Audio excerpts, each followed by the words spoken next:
ప్రపంచ క్రికెట్ నడుస్తోందే భారతదేశం వల్ల. మొత్తం ఆదాయంలో దాదాపు 80% మన బీసీసీఐ నుండే వస్తోంది. ఒక్క ఇండియా పాకిస్తాన్ మ్యాచ్ జరిగితే వచ్చే ఆదాయం పాకిస్తాన్ బోర్డుకు ఐసీసీ ఇచ్చే ఏడాది ఆదాయంతో సమానం. ఐసీసీ ముందు వాళ్ళు పెట్టిన డిమాండ్లు చూస్తే మీరు నవ్వు ఆపుకోలేరు.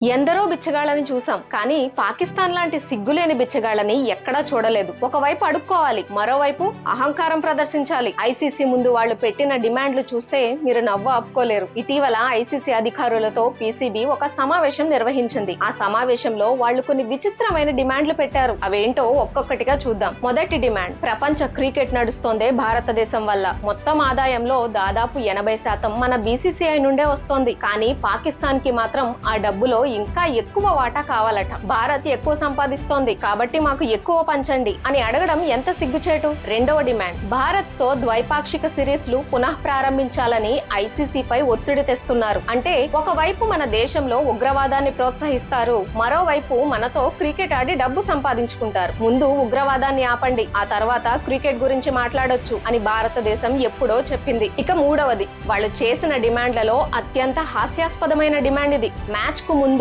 తర్వాత భారత ఆటగాళ్లు పాకిస్తాన్ ఆటగాళ్లతో తప్పకుండా షేక్ హ్యాండ్ ఇవ్వాలని డిమాండ్ పెట్టారు. షేక్ హ్యాండ్ ఇవ్వకపోతే మేం ఆడమంటున్నారు. ఒకడు, నువ్వు నాకు నచ్చలేదు, నేను నీకు షేక్ హ్యాండ్ ఇవ్వనురా బాబు అంటే, అబ్బబ్బా ప్లీజ్ ఒక్కసారి అంటూ షేక్ హ్యాండ్ కోసం అడుక్కోవడం ఏంట్రా? కొంచెం కూడా సిగ్గనిపించట్లేదా? ఇక నాలుగో డిమాండ్, బంగ్లాదేశ్ కు నష్టపరిహారం ఇప్పించాలంట. అంటే బంగ్లాదేశ్ ను అడ్డం పెట్టుకుని ఐసీసీలో ఒక కొత్త గ్రూప్ తయారు చేయాలని చూస్తున్నారు. చివరిగా భవిష్యత్తులో జరిగే ఐసీసీ టోర్నమెంట్లను పాకిస్తాన్ లో నిర్వహించే హక్కులు తమకు గ్యారంటీగా ఇవ్వాలని కోరుతున్నారు. అసలు ఈ నాటకం అంతా ఎందుకో తెలుసా? కేవలం డబ్బు కోసం. ఒక్క ఇండియా పాకిస్తాన్ మ్యాచ్ జరిగితే వచ్చే ఆదాయం పాకిస్తాన్ బోర్డుకు ఐసీసీ ఇచ్చే ఏడాది ఆదాయంతో సమానం. అందుకే వాళ్ళు ఇలా మోకాళ్ల పైకి వచ్చి అడుక్కుంటున్నారు. ఈ జోకర్లు అడిగే ఈ డిమాండ్లను చూస్తుంటే భిక్షగాడికి కొన్ని నియమాలుంటాయి, కానీ పాకిస్తాన్ కు అవేమీ లేవు అనిపిస్తోంది. ఈ డిమాండ్లపై మీ అభిప్రాయం ఏంటో కింద కామెంట్స్ లో చెప్పండి. ఈ కామెడీని అందరికీ తెలియచేయడానికి వీడియోను షేర్ చేయండి.